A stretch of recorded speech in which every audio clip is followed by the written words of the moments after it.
आपने कभी सोचा है किसी पेड़ को काटना सिर्फ एक लकड़ी को काटना नहीं बल्कि पुरानी यादों और इतिहास को मिटा देना भी होता है। आज एक ऐसे ही पेड़ के स्लॉटर के बारे में हम जानेंगे दिलीप चित्रे की poem felling of the banyan tree में।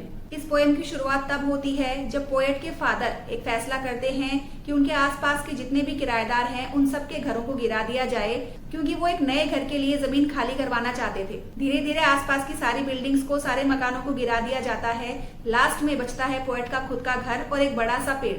पोएट की ग्रैंडमदर हमेशा ही कहती थी कि पेड़ काफी पवित्र होते हैं, काफी सैक्रेड होते हैं, हमें उन्हें नहीं काटना चाहिए, उन्हें काटना एक अपराध होता है। लेकिन फिर भी पोएट के फादर एक एक करके सारे के सारे पेड़, उडुम्बर, नीम, अशोक, सारे पेड़ों को कटवा देते हैं। सारे पेड़ों को काटने के बाद अब उस परिवार के सामने सबसे बड़ी चुनौती आती है एक 200 साल पुराना पेड़।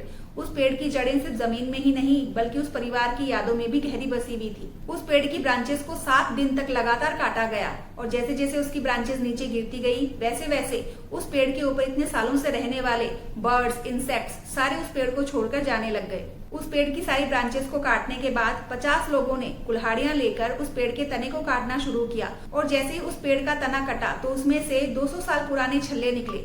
वो छल्ले उस पेड़ की लंबी जिंदगी की कहानी सुना रहे थे। पोएट और उसकी पूरी फैमिली इस पूरे डर को काफी ज्यादा टेरर और फैसिनेशन के साथ देख रही थी। बाद में पोएट और उसका पूरा परिवार बड़ौदा छोड़ के बॉम्बे शिफ्ट हो जाते हैं, जहाँ पर वो कहते हैं कि यहाँ पर वो बनियन का असली पेड़ तो नहीं है लेकिन वो पुराना बनियन का पेड़ अभी भी उनकी यादों में जिंदा रहता है। ये पोयम हमें याद दिलाती है कि जब भी हम कोई पुराना पेड़ काटते हैं तो हम सिर्फ नेचर को ही नहीं खोते बल्कि इमोशन और हिस्ट्री का भी एक हिस्सा खो देते हैं। अगर आप भी बनियन ट्री की इस इमोशनल स्टोरी को पूरा जानना चाहते हैं then don't forget to visit our channel the literature room by Sonu.